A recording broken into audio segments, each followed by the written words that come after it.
My SIL said she's glad my baby died. My husband Barry and I had been waiting for the perfect moment to tell his family we were having a baby, and his parents' anniversary dinner felt right. I squeezed his hand under the table and he nodded, so I took a breath and said, "We have some news. I'm pregnant." His mother screamed with joy. His father stood up to hug Barry, and Mandy, his sister, scowled and glared at me so hard I thought she was trying to explode me with her mind. "Some women aren't meant to be mothers," she said loud enough for our happy moment to die. When we made eye contact, she smiled, especially women who trap men with babies because they have nothing else to offer. The awkward tension filled the room. Barry's father sat back down slowly, and his mother's smile vanished. Honestly, a slap would have been kinder than her words. "Apologize to my wife right now," Barry said angrily. Mandy stood up so fast her chair scraped against the floor. "Apologize? To her?" She pointed at me like I was garbage someone had dragged in. "She's been in this family for 2 years. I've been here my whole life, and now she thinks she can just waltz in and take everything?" Her voice was getting louder with every word. "You don't deserve this baby. You don't deserve Barry. You don't deserve any of it." Barry slammed his hand on the table. "Get out." Mandy laughed, this horrible bitter sound that made me want to prepare for the worst. "Gladly. But remember this moment, Prue." She leaned across the table toward me, and her eyes were ice. "You took something from me, and I don't forget." She grabbed her purse and stormed out. His mother grabbed my arm before I could process what just happened and pulled me into the kitchen. "You have to understand her," she whispered. "Mandy has been trying to get pregnant for 3 years. She wanted to be the one to give us our first grandchild." I stared at her, waiting for the part where she acknowledged her daughter had just threatened me at my own pregnancy announcement. That part never came. "Just give her time to adjust," his mother said, patting my arm like I was the one who needed comforting. Barry found me in the kitchen a few minutes later and wrapped his arms around me. "She's not okay." I saw it too. That was reassuring that this behavior wasn't actually normal. And the way Mandy had looked at me before she left told me everything I needed to know. This woman didn't just hate me. She wanted to destroy me. And Barry was the only one who knew it too.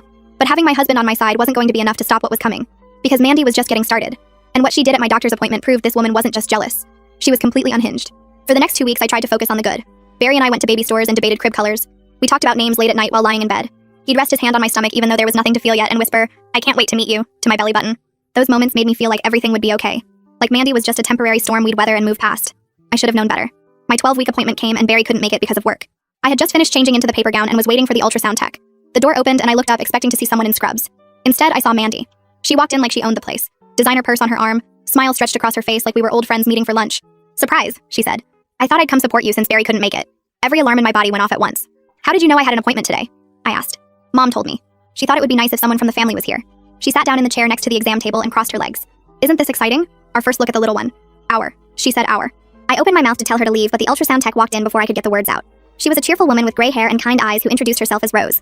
"All right, Mama, let's take a look at your baby," she said, squeezing the cold gel onto my stomach. Mandy scooted her chair closer. "Actually," Mandy said, and her voice had changed to something sweet and concerned. "I need to tell you something important. I'm the real mother." Rose stopped moving the wand.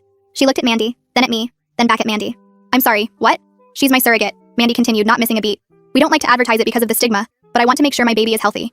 Can you tell me everything you're seeing?" I felt like I was having an out-of-body experience. This woman was sitting in my doctor's appointment claiming my baby was hers. "That's not true," I said, and my voice came out shakier than I wanted. "She's my sister-in-law. She's not supposed to be here. I need her to leave." Rose looked between us again, clearly unsure what to do. Mandy put her hand on Rose's arm. "She gets confused sometimes. The hormones, you know? I'm sure you've seen it before. Surrogates can get very attached." "I am not a surrogate." I sat up on the table, gel smearing everywhere. "This is my baby, mine and my husband's. She showed up uninvited and she needs to leave right now."